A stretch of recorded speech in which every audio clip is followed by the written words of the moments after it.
Bonjour et bienvenue sur Actualité géopolitique. La plus grande erreur que les Israéliens pourraient faire serait d'utiliser une arme nucléaire.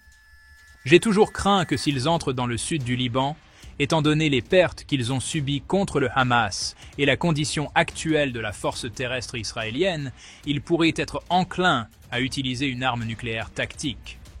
Si cela se produisait, toutes les options seraient ouvertes, ils pourraient bien être sujets à une attaque nucléaire. En fait, des gens disent ouvertement, et je parle des gens dans les ministères des Affaires étrangères, à un niveau juste en dessous du ministre des Affaires étrangères, que c'est la fin de la déclaration du Baal. En d'autres termes, Israël, en ce qui nous concerne, est hors du tableau maintenant. Voici ce qu'a déclaré le colonel Douglas MacGregor, l'ancien conseiller principal du secrétaire américain à la Défense. Le colonel a été l'une des voix les plus recherchées concernant la guerre en Ukraine et la guerre d'Israël à Gaza. Ceci est la deuxième partie de mon interview avec le colonel où nous nous concentrons spécifiquement sur le potentiel d'une guerre régionale plus large, éclatante entre Israël et l'Iran. Plus tôt cette semaine, un haut commandant du Hezbollah a été tué au Liban après une frappe de drone de l'IDF, immédiatement suivie par les forces de défense israéliennes, diffusant des images aériennes montrant la frappe de drone qui a ciblé Hussein Ibrahim Kassab. Comme vous l'entendrez dans l'interview d'aujourd'hui, les voisins d'Israël deviennent impatients face à l'instabilité qu'Israël apporte à la région. L'Iran apporte actuellement un soutien militaire majeur derrière lui, y compris la Russie, la Chine et la Turquie. Nous demanderons au colonel plus de détails dans l'interview d'aujourd'hui. Mais en fin de compte, ce conflit au Moyen-Orient exerce une pression énorme sur les États-Unis, comme nous l'avons vu au cours des 10 derniers mois. Si vous aimez la vidéo, merci de vous abonner et liker. Netanyahou a prouvé au monde qu'il contrôle une quantité incroyable d'influence au Congrès américain. Le seul moyen pour Israël de continuer sa guerre, et en réalité de survivre à l'avenir, est avec le soutien du gouvernement américain. Mais à quel prix? Écoutez simplement le professeur John Mearsheimer expliquer la vérité. Ce qui est manifestement évident de nos jours, c'est qu'Israël est fortement dépendant des États-Unis. Ils ne peuvent pas mener ces guerres. Ils ne peuvent pas continuer ainsi sans le soutien américain. Nous leur avons donné 18 milliards de dollars en 2024. Pensez-y, 18 milliards de dollars. Dans l'épisode d'aujourd'hui, vous allez apprendre comment les actions d'Israël ont créé une instabilité énorme au Moyen-Orient. Découvrez ce que fait l'Iran pour se préparer à sa vengeance et discutez également de l'avenir de Netanyahou et de ce que son contrôle extrême sur les gouvernements israéliens et américains signifie pour l'avenir de notre monde. Maintenant, rejoignons le colonel dans le studio et commençons. La grande menace actuellement est comment Netanyahou se prépare à la guerre avec l'Iran. Certainement une guerre au Moyen-Orient. Nous regardons Israël, nous regardons l'escalade potentielle avec l'Iran.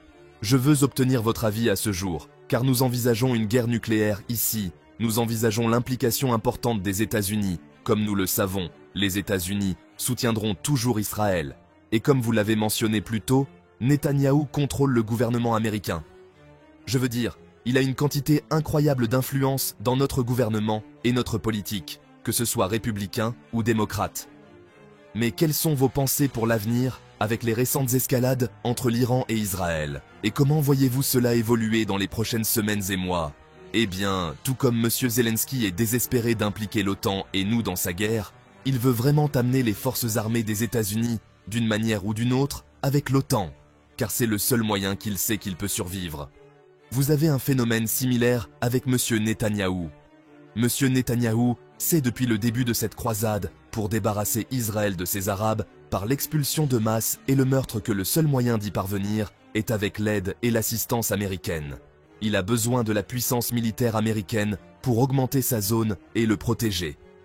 Jusqu'à présent, il a obtenu la plupart de ce qu'il veut, mais maintenant, il a clairement indiqué qu'il veut élargir la guerre et il a provoqué les Iraniens à plusieurs reprises, avec pour objectif de provoquer une attaque iranienne qu'il pourrait ensuite pointer du doigt et dire « Voyez, ils sont le parti agressif et dangereux ici, maintenant nous devons tous travailler pour détruire l'Iran. » Et vous savez, je pense que c'est ce qu'il aimerait voir se produire. Il y a des problèmes avec cela. Le premier problème est que les Russes, au cours des dernières semaines, à travers des visites successives du ministre des Affaires étrangères, du ministre de la Défense, du Conseil de sécurité, etc., ont établi une relation avec l'Iran qui a entraîné l'arrivée en Iran de nombreux missiles russes, de matériel de guerre électronique russe, de radars russes, y compris les systèmes de défense aérienne et antimissiles S-400, et même des éléments des S-500.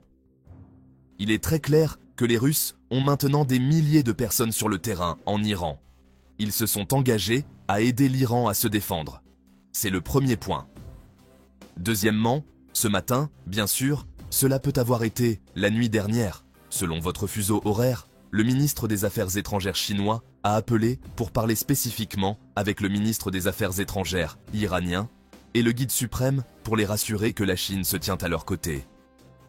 Si la souveraineté iranienne est menacée, ils interviendront pour aider.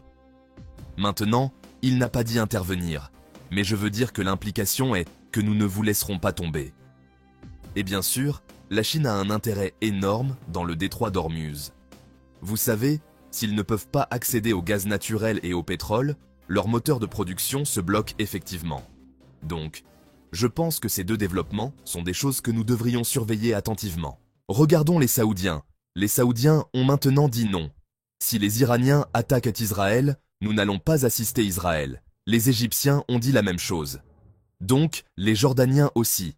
En ce moment, en Égypte et en Jordanie, ces gouvernements sont sur des bases très fragiles. Le général Sissi en Égypte et le roi Abdallah en Jordanie sont sur un terrain très fragile. Ils sont perçus à juste titre, ou non, par leur population comme des marionnettes israéliennes et américaines. Ils doivent réfléchir soigneusement à leur prochain mouvement, où ils pourraient disparaître rapidement. Et s'ils disparaissent rapidement, alors vous aurez des gouvernements qui sont absolument universellement hostiles à Israël et qui coopéreront non seulement avec l'Iran, mais aussi avec les Turcs pour attaquer et détruire Israël. Les gens disent « Oh, cela n'arrivera jamais ». Eh bien, beaucoup de choses se sont produites que tout le monde a dit n'arriveraient jamais. En ce moment, nous avons une relation entre l'Arabie Saoudite et l'Iran que les gens pensaient impossible. Les chiites et les sunnites coopèrent maintenant. C'est un peu comme cette image des protestants d'Ulster avec les catholiques irlandais marchant bras dessus bras dessous dans la rue parce qu'ils partagent le même ennemi. Ils veulent tous se débarrasser de l'influence israélienne. C'est le grand problème en ce moment. Le régime turc et le régime iranien sont, pour ainsi dire, dans une coalition de coopération pour détruire Israël. Le problème maintenant pour les Israéliens est dès qu'ils ont réussi à dominer le Hamas à Gaza et à éliminer une partie de la menace. Ils ont réussi à repousser les Houthis et à contenir les chiites dans le sud du Liban et à minimiser la menace. Mais le problème pour Israël est qu'ils ont maintenant réussi à transformer ce qui était une situation qui, au début de la guerre, semblait être en leur faveur et au bout du compte, a en fait aggravé la situation à l'échelle régionale. Vous avez maintenant cette réaction qui se développe en raison des actions israéliennes. Israël, s'ils s'en prennent à l'Iran, il y aura une réponse violente qui dépassera tout ce que vous avez vu jusqu'à présent. Il ne fait aucun doute là-dessus. Je pense que les Israéliens vont se retrouver dans une position où ils sont effectivement confrontés à une coalition qui inclut non seulement l'Iran, la Syrie, les Turcs, mais aussi les Saoudiens et les Jordaniens. Cela entraînera une guerre prolongée qui pourrait aboutir à une escalade dans une guerre totale. C'est le grand danger que nous voyons maintenant se développer. Je suis absolument convaincu que le gouvernement américain en est conscient, mais je pense qu'il y a une tendance à minimiser la gravité de la situation pour l'instant. Il est tout à fait possible qu'Israël pourrait lancer une frappe militaire contre l'Iran, mais la réponse sera décisive. Le plus grand danger qui pourrait découler de tout cela est la réaction américaine. Les Américains seront confrontés à une situation où ils seront obligés de choisir entre soutenir Israël ou se retirer de la région. Si les États-Unis s'engagent dans une guerre plus large, cela aura des répercussions profondes sur la stabilité mondiale. Les bases militaires américaines dans la région pourraient devenir des cibles. Les États-Unis doivent évaluer soigneusement les implications de leurs actions pour éviter une confrontation majeure. La réaction américaine est essentielle pour déterminer l'avenir de cette crise. Merci d'avoir regardé cette vidéo. Si vous avez trouvé ce contenu informatif, n'oubliez pas de vous abonner à la chaîne pour plus d'analyses géopolitiques. Laissez un commentaire et partagez cette vidéo avec vos amis. À la prochaine sur Actualité Géopolitique.